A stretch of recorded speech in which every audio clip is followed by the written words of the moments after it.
उत्तर प्रदेश से ही बीजेपी आई थी, 14 में आए थे, 24 में चले जाएंगे। अरे बीजेपी वालों, कब झूठ बोलना बंद करें। बुंदेलखंड में मिसाइल बनेगी, टैंक बनेंगे, बम बनेंगे।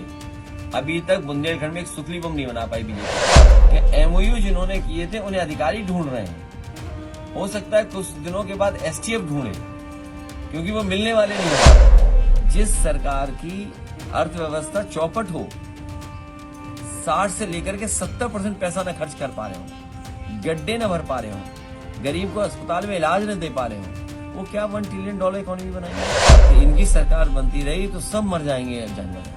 24 की बहुत बड़ी तैयारी है।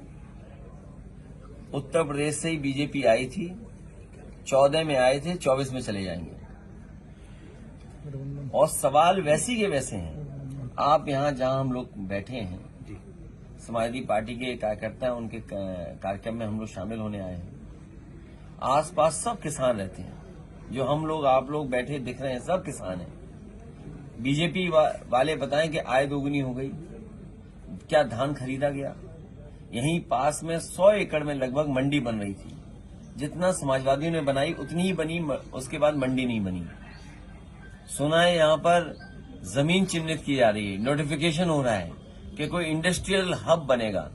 अरे बीजेपी वालों, कब झूठ बोलना बंद करोगे। आपने कहा कि बुंदेलखंड में मिसाइल बनेगी, टैंक बनेंगे, बम बनेंगे। अभी तक बुंदेलखंड में एक सुतली बम नहीं बना पाई बीजेपी के लोग। तो डिफेंस एक्सपो के नाम पे एमओयू किए। अभी मुख्यमंत्री जी कह रहे थे, हालांकि मुख्यमंत्री जी का एक डायलॉग बहुत लोकप्रिय है, 46 में 56, लेकिन उसके बावजूद भी वो कह रहे थे कि 40 लाख करोड़ का एमओयू हुआ है। आखिरकार जमीन पर कितना पहुंचा है, और अगर जमीन पर पहुंचा है तो कितने लोगों को नौकरी और कितने लोगों को रोजगार मिला है उस एमओयू के माध्यम से। सुनने में तो ये आ रहा है कि एमओयू जिन्होंने किए थे उन्हें अधिकारी ढूंढ रहे हैं।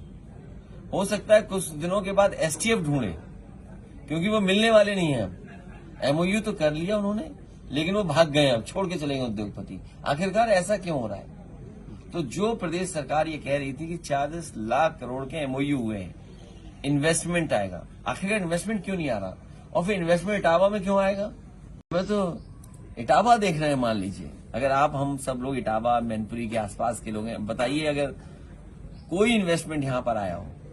और फिर सरकार क्या कहती है, हम $1 ट्रिलियन इकोनॉमी बनाएंगे। जिस सरकार की अर्थव्यवस्था चौपट हो, 60 से लेकर के 70% पैसा न खर्च कर पा रहे हो, गड्ढे न भर पा रहे हो, गरीब को अस्पताल में इलाज न दे पा रहे हो, वो क्या $1 ट्रिलियन इकोनॉमी बनाएंगे। $1 ट्रिलियन इकोनॉमी के लिए आपको पैसा खर्च करना पड़ेगा। आप 70% पैसे नहीं खर्च कर पा रहे, तो आपकी $1 ट्रिलियन इकोनॉमी कैसे बनेगी। और फिर नौकरी बता रहे, हमने नौकरी दे दी। कहाँ नौकरी दे दी, कह रहे हैं घर घर नल। अरे उन्हें देखना चाहिए, जब नल लगाने जाओगे तो घर घर बेरोजगार बैठा है, वो बेरोजगार आपसे रोजगार मांगेगा। घर घर नल तो ठीक है, लेकिन घर घर बेरोजगार भी बैठे हैं। उन घर घर बैठे हुए बेरोजगारों के लिए आपके पास क्या इंतजाम है। और हम और आप सब इटावा के लोग हैं, लाइन सफाई की दुर्दशा पे भी कुछ बोलिए। जानवर एक के बाद एक मर रहा है। शेर मर गया, ये मर गया, एंटीलोप्स मर गए, डियर मर गया। कितने मारेंगे ये लोग जानवर। मुझे तो लगता है कि इनकी सरकार बनती रही तो सब मर जाएंगे जानवर यहाँ, या मार देंगे ये लोग जानवर को। आखिर शेर क्यों मर रहे हैं। लेकिन मोदी केंद्र सरकार रथ चला रही है कि